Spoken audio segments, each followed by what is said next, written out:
content de vous revoir. Aujourd'hui, nous sommes dans notre culte de sanctification et je vais m'entretenir avec vous au sujet d'un thème que j'ai abordé il y a des dizaines d'années. Beaucoup n'étaient pas là. Nous étions à 800 personnes, je crois, en ce temps-là, quand j'ai donné ce message. Le thème de mon enseignement ce matin, c'est « Ce que tu ne détruis pas aujourd'hui te détruira demain ». Peux-tu le dire à ton voisin de gauche? Ce que tu ne détruis pas aujourd'hui te détruira demain. Ton voisin de droite, celui de devant, celui de derrière, seulement celui qui te sourit. Nous sommes debout, nous allons lire Josué 11, 18 à 23. La guerre que soutint Josué contre tous ces rois fut de longue durée. Il n'y eut aucune ville qui fit la paix avec les enfants d'Israël, excepté Gabaon, habité par les Éviens. Ils les prirent toutes en combattant.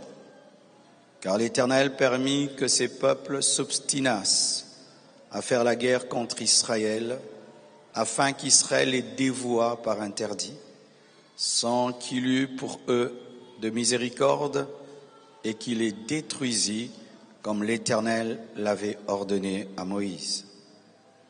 Dans le même temps, Josué se mit en marche et il extermina les Anakim de la montagne d'Hébron, de Débir, d'Anab, de toute la montagne de Juda et de toute la montagne d'Israël.